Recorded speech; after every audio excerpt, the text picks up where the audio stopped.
WOTW Productions.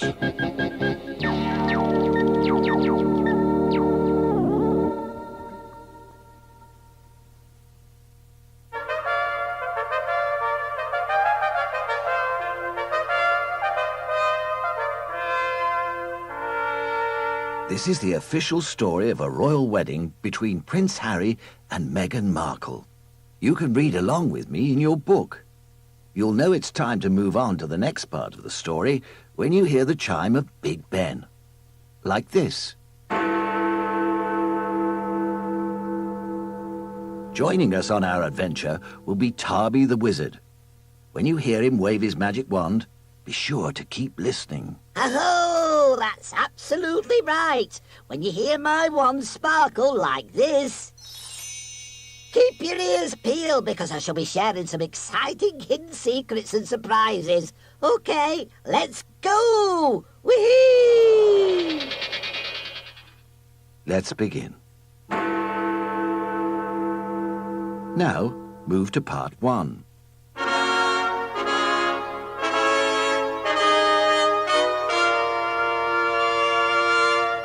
It's Saturday the 19th of May, 2018, and the sun is shining over Windsor Castle in England.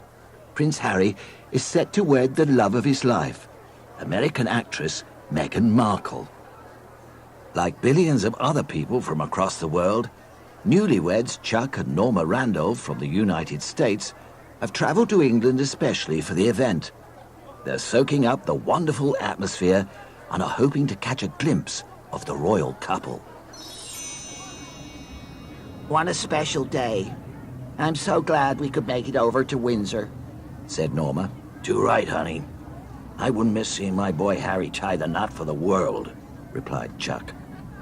I've brought us a special treat, Chuck. Norma reaches into her fanny pack and produces a Tupperware box with a Union Jack patterned lid. She pops it open to reveal a large Scotch egg, Chuck's favourite British food. Awesome. That's really made my day. Thanks, honey. He smiles as his teeth sink effortlessly into the meaty ball, forcing the runny yolk to ejaculate across his perfectly formed square jaw.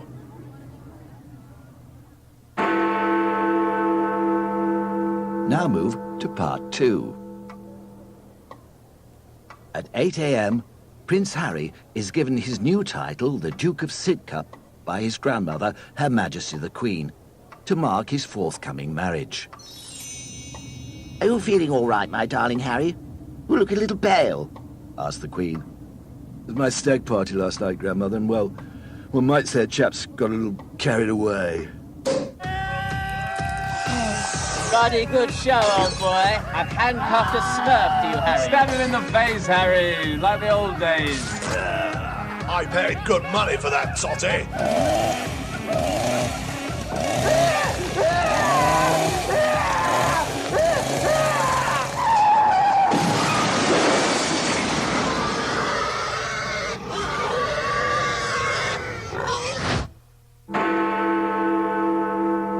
Now move to part 3. It's 10:13 a.m. Princes Harry and William leave the Royal Lodge in a chauffeur-driven Bentley. Harry is wearing the famous red tunic of an Irish Guards officer with a tie clip encrusted with diamonds sourced from the Democratic Republic of Congo, a gift from his uncle Andrew, the Duke of York. Traditionally, the royal siblings wave to the crowds along the way, saluting military colleagues and monuments as they go. But today, things are a little different. Prince William remembers what a nuisance it was having to wave to the commoners on his own wedding day in 2011. So as a special gift to his brother, he has commissioned American robotics company, Boston Dynamics, to create 2 animatronic replicas of both Harry and himself. While these lifelike robots are waving at the unsuspecting crowds, the royal princes strip down to their codpieces and engage in a well-earned bout of traditional boys wrestling on the floor of the limousine. Ouch! That hurts, Harry. You're grappling too hard. Don't be such a fucking queer, Will. Fight like a man, you little bald cunt.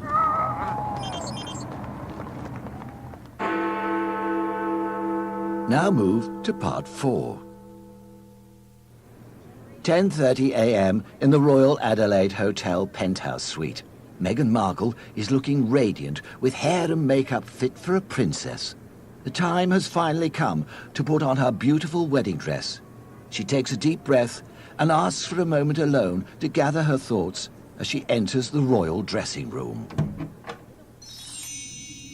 Little did Meghan know that awaiting her in the chamber was her bitter ex-lover, Mike Ross.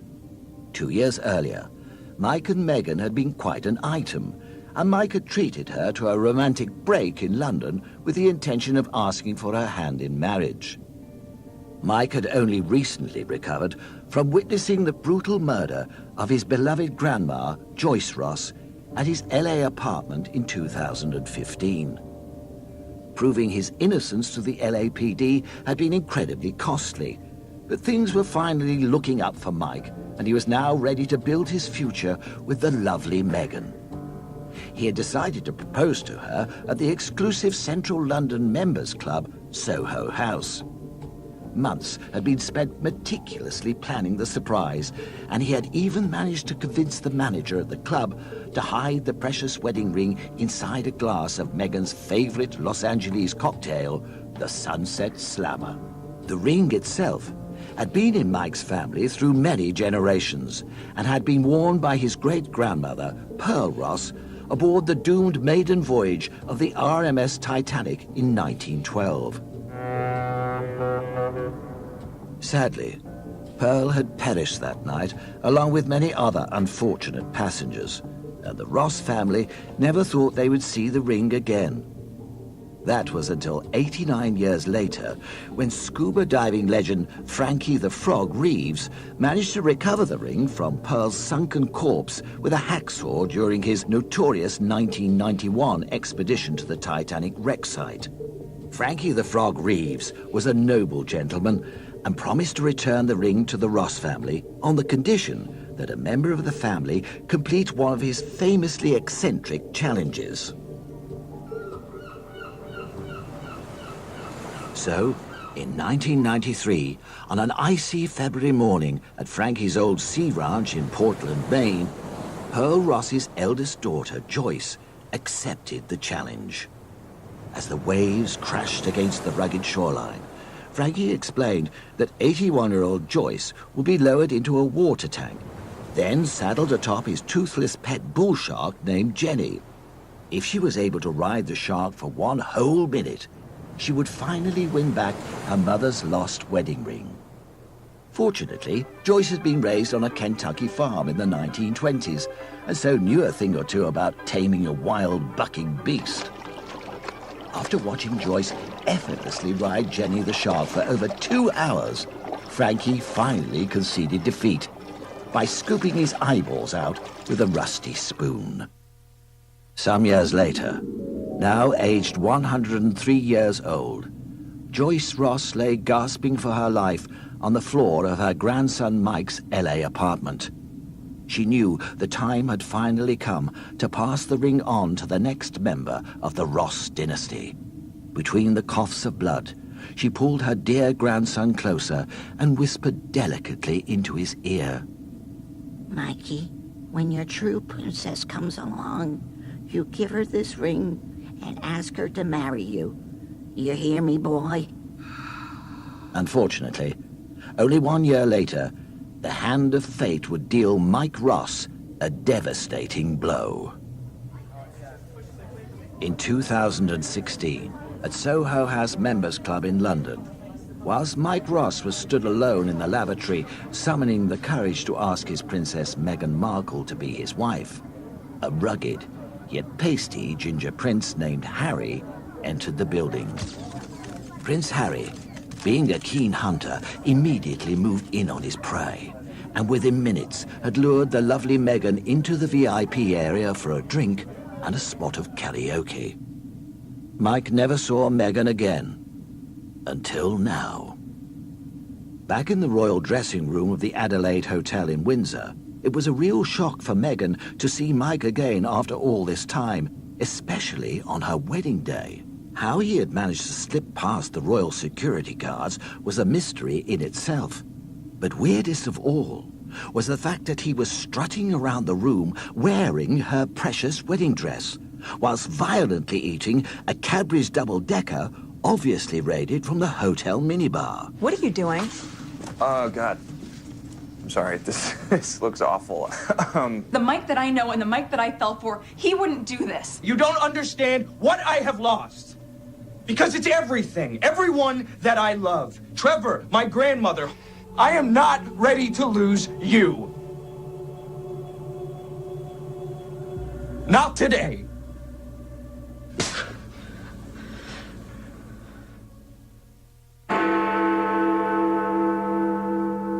Now move to part 5. 10:42 a.m.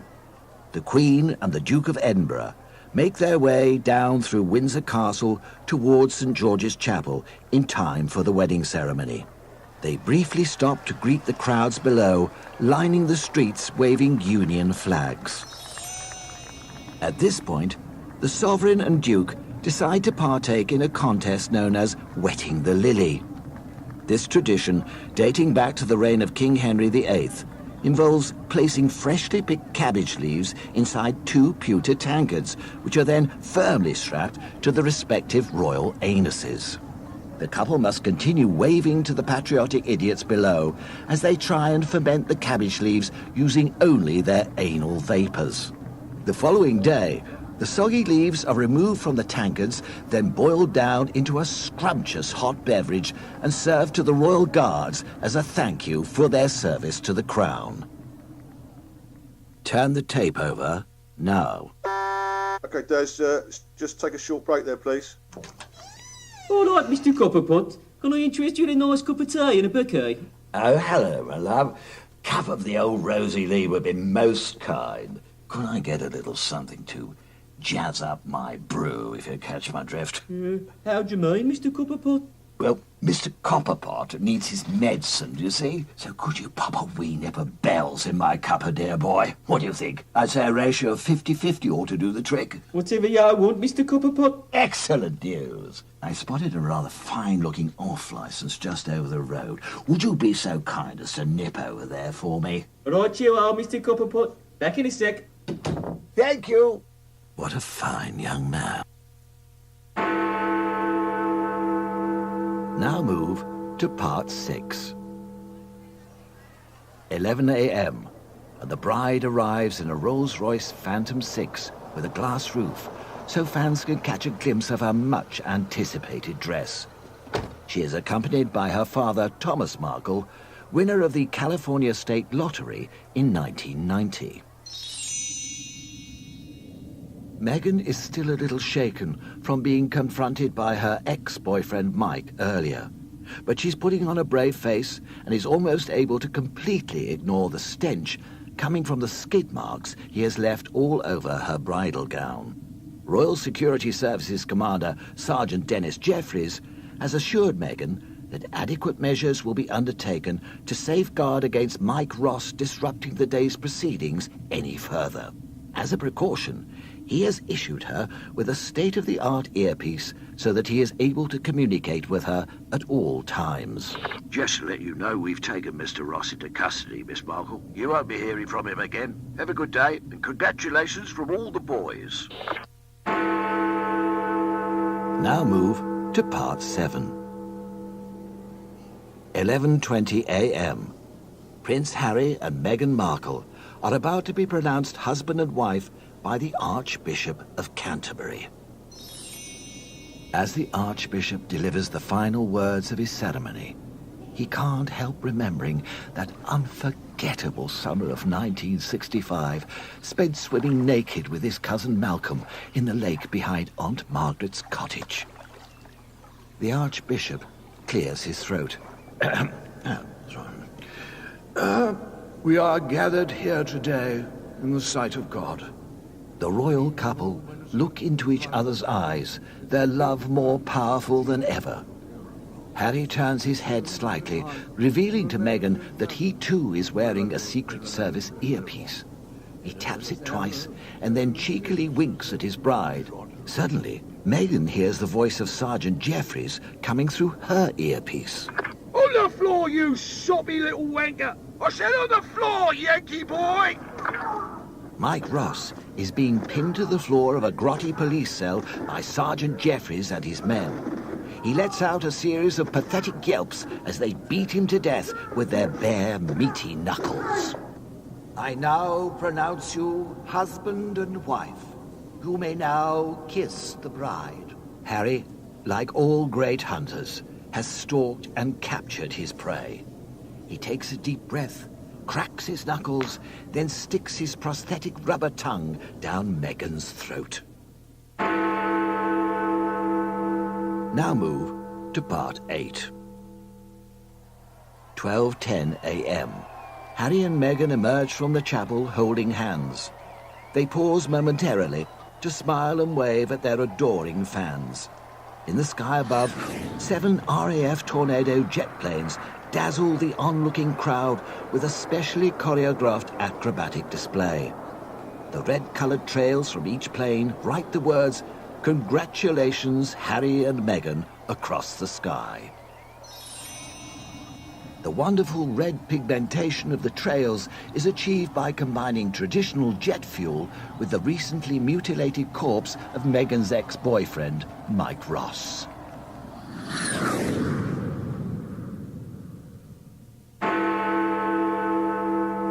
Now move to part 9. 1:30 p.m. and the wedding reception is underway. Everybody is having a jolly good time. The guests have enjoyed a delicious 6-course feast fit for a king, consisting of wild deer killed by Harry and his hunting chum, German aristocrat Franz Albrecht zu Eutingen Spielberg.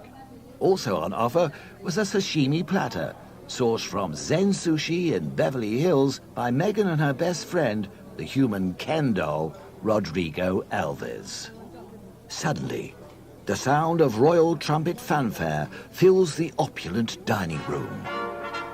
It's time for the official royal gift ceremony, and Harry's grandfather, the Duke of Edinburgh, presents his grandson with an enormous, beautifully wrapped gift box. The guests cheer, and Harry begins a slow clap as he approaches the enormous gift. Like a crazed beast, he begins ripping back the layers of paper to reveal a manky wooden crate. The guests are going wild. The Duke of Edinburgh, who is recovering from a recent hip replacement, has been self-medicating with port since 6 a.m.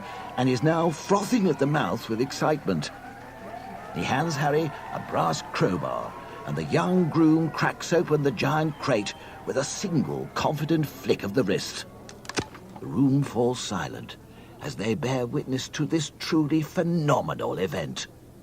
From the giant crate, appearing like magic, walks Lady Diana, the people's princess and mother of the groom. Tears begin streaming down Harry's face, and his brother William also begins to cry. They immediately embrace their mother passionately and are joined by their father, the Prince of Wales, whose ears are now wiggling and erect. The guests break out into a spontaneous round of applause, and the Duke of Edinburgh, who is now red in the face, begins to laugh uncontrollably. Harry turns to him and smiles through the tears. Thank you, Grandfather, for finding our dear mother. Where has she been all this time? We thought she was dead, said Harry. You're such a real mother, you soppy little poof, replied the Duke of Edinburgh. It's Maureen Murray, winner of the 1985 Princess Diana Lookalike competition at the Champion Sports Bar in Washington, D.C. Here, if you don't believe me, watch this. The Duke presses the play button on a large combined TV and VHS player that has been wheeled out next to him. It's a bar in Georgetown called Champions, and they're having a royal time with a Lady Diana lookalike contest. They expected 15 entries, but closed the contest at 30, with more girls waiting to enter. The winner tonight of the WAVA Lady Diana Spencer, the Princess of Wales Look-alike Contest, contestant number 18, Maureen Murray.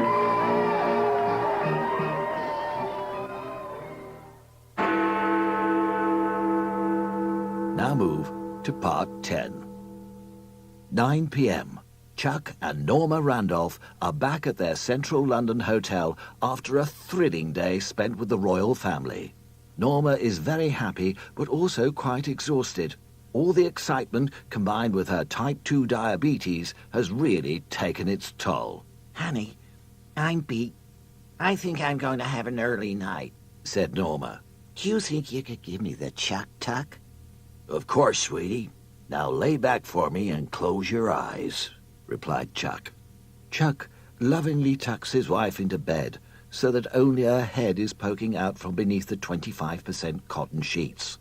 As she drifts off into a deep sleep, Chuck whispers, "Thank you for a lovely day, my sweet. I'm going to head out now, see if I can get some of the boys at work some last-minute souvenirs. Is that okay, honey? Sleep tight, my princess. Sleep tight." Chuck quietly leaves the hotel room.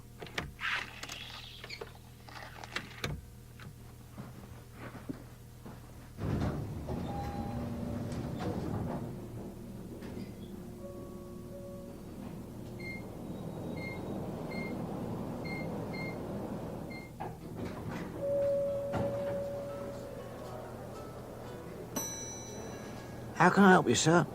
Hey, buddy, where does a guy go for a bit of action around here? Well, I'd probably recommend heading into Soho for that kind of thing, sir. Thanks, buddy. Here you go. Oh, thank you, sir.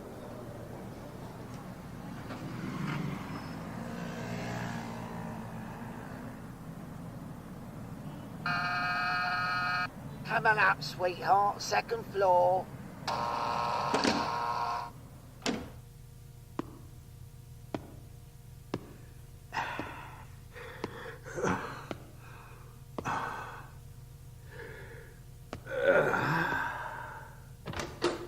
Come on in, love. Let's get your scene through, shall we? Now, it's £25 for a hand job, 50 for a suck, and 100 to go the whole hog. You'll be in room 2, down the hall, on the left. Thanks, honey.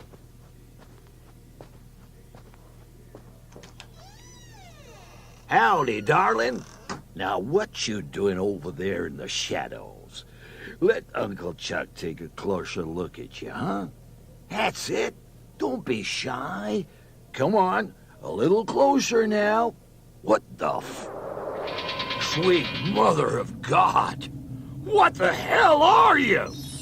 I'm Tommy the Wizard. Welcome to my story time. Come here, you big lad. Get off me! Please! No! No, don't hurt me! Hold still now. It'll be a lot easier in the long run, sweetheart. No! So that brings us to the end of our story. I do hope you've enjoyed it a little more than poor old Chuck. Go easy on him now, Tommy. Fuck off, you bastard!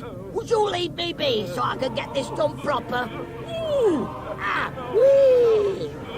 Ooh, that's better. Ooh! You're loving this, aren't you?